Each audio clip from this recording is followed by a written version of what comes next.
पिछले 27 सालों से गुजरात की गद्दी पे बीजेपी काबिज है और ऐसा लग रहा है कि इस बार के गुजरात विधानसभा चुनाव में आम आदमी पार्टी बीजेपी को काफी ज्यादा टक्कर देने वाली है।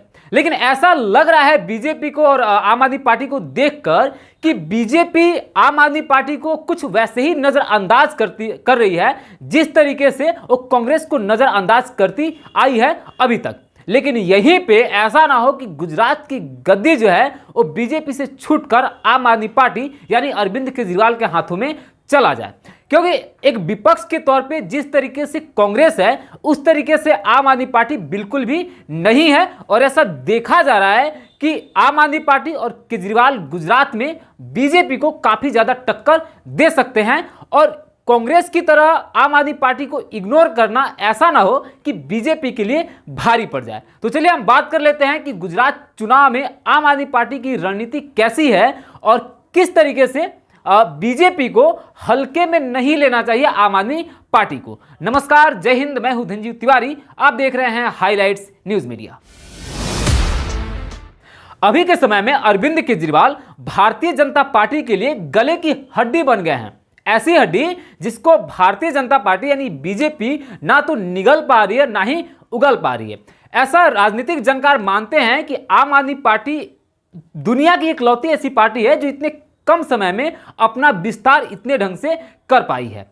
और इसके पीछे चाहे रणनीति जो कुछ भी रहा है, लेकिन इतना तो साफ है कि गुजरात में काफी मुश्किलें खड़ी कर सकती है आम आदमी पार्टी बीजेपी के लिए। चाहे आम आदमी पार्टी सरकार बनाए या न बनाए गुजरात में, लेकिन गुजरात में आम आदमी पार्टी मुंह की तो नहीं खाने वाली है। यह अलग बात है कि उत्तर प्रदेश या गोवा में आम आदमी पार्टी की स्थिति चाहे कितनी भी बुरी रही है, लेकिन गुजरात में आम आदमी पार्टी अच्छा प्रदर्शन करने वाली है। अब यहीं पे बीजेपी को यह समझना होगा कि किस तरीके से निपटा जाए आम आदमी पार्टी से। अब यह बात मैं क्यों कह रहा हूं और क्यों कह रहा हूं कि यहां पे आम आदमी पार्टी बीजेपी को टक्कर दे सकती है, तो इसके लिए आप बहुत ही अच्छे ढंग से दिल्ली और पंजाब का उदाहरण लेकर समझ सकते हैं। आम आदमी पार्टी उसी रणनीति को अपनाया जो रणनीति आमतौर पर सभी राजनीतिक पार्टियां अपनाते हैं, यानी कि मुफ्त की राजनीति।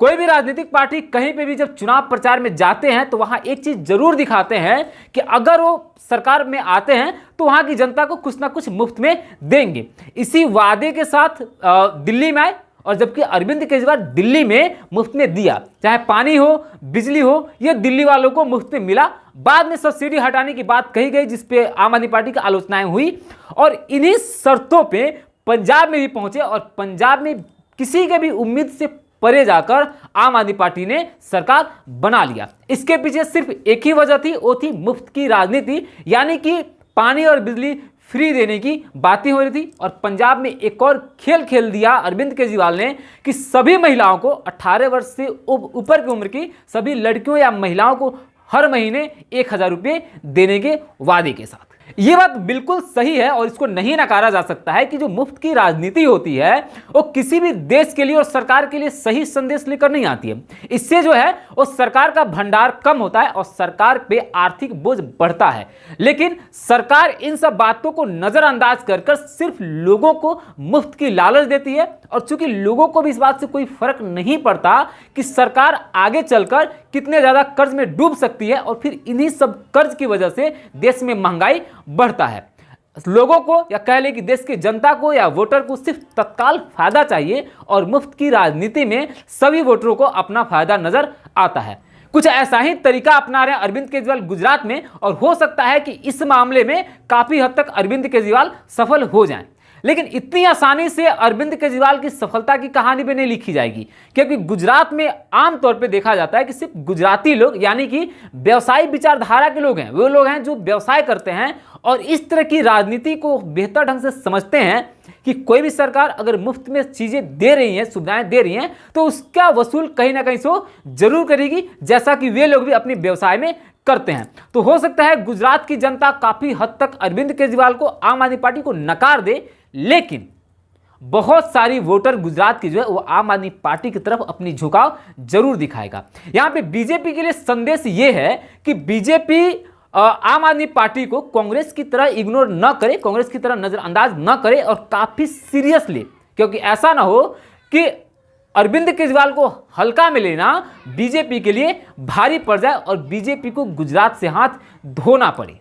ये बात अलग है कि अब ये मुफ्त की राजनीति है, ये सुप्रीम कोर्ट पहुंचा, सुप्रीम कोर्ट से चुनाव आयोग पहुंचा और चुनाव आयोग ने बहुत ही कड़ा संदेश दे दिया है कि अब कोई भी राजनीतिक दल मुफ्त वाली राजनीति की बात करता है तो सबसे पहले चुनाव आयोग को उससे एक डाटा दिखाना पड़ेगा, उसे पूरा ब्यौरा देना पड़ेगा कि किस तरीके से आपकी इस मुफ्त की राजनीति से सरकार के ऊपर और राज्य के ऊपर जो किसी तरह का आर्थिक बोझ नहीं पड़ेगा। और हो सकता है कि अगर ऐसे नियम लागू हो गए तो फिर ये मुफ्त की राजनीति का इतिहास जो है इतिहास बन जाएगा और भविष्य में इसका कोई काम नहीं रह जाएगा। बाकी आप क्या सोचते हैं अरविंद केजरीवाल की राजनीतिक रणनीति के बारे में? भारतीय जनता पार्टी जो गुजरात में अब तक सरकार में है, गुजरात के लिए क्या कुछ कर चुकी है उसके बारे में, और आपका क्या विचारधारा है इन दिनों राजनीतिक पार्टियों की विचारधारा के बारे में, कमेंट बॉक्स में जरूर बताइएगा। फिर हम मिलते हैं अगली वीडियो में। नमस्कार।